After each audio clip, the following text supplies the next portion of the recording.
वो इस बात से गुस्से में लग रहा था कि किसी ने वास्तव में उन गहनों को चुराने की हिम्मत की जो उसने और दृष्टि ने मिलकर बनाए थे। क्योंकि ये पहला टुकड़ा था जिसे दृष्टि ने एक ज्वेलरी डिजाइनर के रूप में डिजाइन किया था, इसका उसके लिए एक अलग महत्व था। इसके अलावा ये सृजन कुछ ऐसा था जो कल आभूषण प्रदर्शनी की सुर्खियों में खड़ा होगा और दृष्टि को एक सफल ज्वेलरी डिजाइनर के रूप में स्थापित कर देगा। सोचने वाली बात यह है कि सच में कोई ऐसा चूहा बिल में छुपा है जो दृष्टि के लिए इस अवसर को बर्बाद करना चाहता था। उस समय शिवम का पूरा शरीर हत्या के इरादे से कांप रहा था और उसकी आंखें गुस्से से जल रही थी। 10 मिनट बाद टैक्सी अंत में कीमती नारंग एम्पायर के टावर पर पहुंची और शिवम सीधा 26वीं मंजिल पर चला गया। कार्यालय भवन में कंपनी के 20 से अधिक वरिष्ठ अधिकारी जमकर बहस कर रहे थे। उनके चेहरे गुस्से से तमतमा रहे थे। दृष्टि नारंग, इस बारे में आपको क्या कहना है? आप इस परियोजना की प्रभारी हैं। कल रात आने के तुरंत बाद उत्पाद कैसे गायब हो गया? कल आभूषण प्रदर्शनी का दिन है। कंपनी ने किंग ऑफ द वर्ल्ड को प्रचारित करने के लिए पहले ही बड़ी मात्रा में संसाधन खर्च किए हैं। अब जब तैयार उत्पाद चोरी हो गया है तो आप स्थिति से कैसे निपटेंगे? क्या आप यही चाहती हैं कि ऐसी हरकत से आप हमारी कंपनी को हंसी के पात्र में बदल दें? दृष्टि अपनी सीट पर बेबसी बैठी रही और उन सबको एक लाचार अभिव्यक्ति के साथ देखती रही।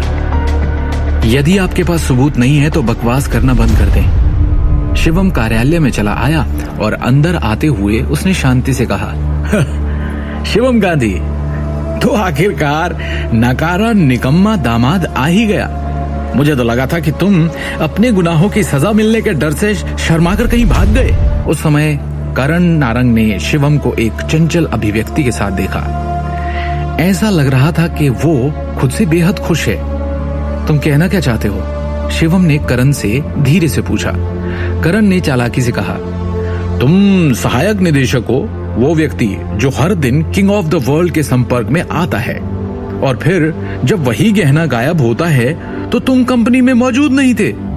अब या तो ये महज इत्तेफाक है या फिर हम सभी का मानना है कि इस चोरी में तुम्हारा हाथ है। वास्तव में मुझे पहले से ही संदेह था कि पिछली बार कुछ गलत था। हालांकि दृष्टि नारंग केवल एक दिन के लिए कार्यालय में थी। उसने पहले ही एक कार खरीद ली थी जिसकी कीमत 90 लाख के करीब थी।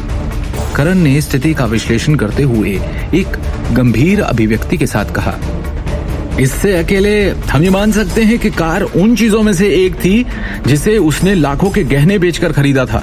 ये देखते हुए कि वो अपने पैसे को लापरवाही से कैसे खर्च करती है, क्या आप में से कोई वास्तव में उसे यहाँ खड़े होने के लिए फिट देखता है?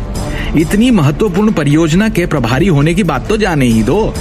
क्या वो गुप्त रूप से जमाखोरी नहीं हो रही है और अपने लिए पैसों का उपयोग नहीं कर रही है? पिछली बार दृष्टि नारंग विपणन विभाग की एक छोटी सी कर्मचारी थी जो अचानक निदेशक के पद पर जा पहुंची। उसने अपने लालच के आगे घुटने टेक दिए होंगे और अपने लिए गहने चुरा लिए होंगे। ये निश्चित रूप से अपेक्षित है। आखिर जो लोग गरीबी में वापस गोता लगाने से डरते हैं वो इतनी महत्वपूर्ण स्थिति के लिए कैसे उपयुक्त हो सकते हैं? उसने अपनी संपत्ति बनाए रखने के लिए निश्चित रूप से गहने चुराए होंगे। हे भगवान, इस तरह से घृणित कार्य! दृष्टि ने निश्चित रूप से इस बार विश्व के राजा की डकैती में एक महत्वपूर्ण भूमिका निभाई होगी। करण के करीबी दोस्तों और वरिष्ठ अधिकारियों में से हर एक ने दृष्टि का उपहास करना शुरू कर दिया और आग में ईंधन डालना शुरू कर दिया। चुप रहो, तुम झूठे आरोपों के साथ मेरी प्रतिष्ठा को धूमिल कर रहे हो, दृष्टि ने गुस्से से कहा। आज काम पर पहुंचने पर दृष्टि पहली थी जिसे पता चला कि तिजोरी में से किंग ऑफ द वर्ल्ड गायब हो गया था। अपने सदमे के क्षण के बावजूद उसने तुरंत सारे सीसीटीवी कैमरों को देखने का तर्कसंगत निर्णय लिया। हालांकि उसने पाया कि कंपनी के सभी सीसीटीवी कैमरास पिछली रात को जानबूझकर बंद कर दिए गए थे। इसके अलावा बिजली के कमरे में से बिजली के तार भी कुछ समय के लिए काट दिए गए थे। ऐसा लग रहा था जैसे किसी ने इस डकैती की योजना पहले से ही बना ली हो। लेकिन किसने? आखिर किसने पहले से ही योजना बनाकर किंग ऑफ द वर्ल्ड को गायब किया होगा? क्या इस चोरी के कारण अब दृष्टि का नाम मिट्टी में मिल जाएगा या शिवम उसके नाम पर उछला कीचड़ साफ कर देगा? क्या शिवम पता लगा पाएगा कि ये चोरी किसने की? आगे की कहानी जानने के लिए देखिए अगला एपिसोड सिर्फ पॉकेट एफएम के YouTube चैनल पर और शिवम द हिडन वॉरियर के सारे एपिसोड्स को सुनने के लिए डिस्क्रिप्शन में दी लिंक से डाउनलोड करें पॉकेट एफएम ऐप।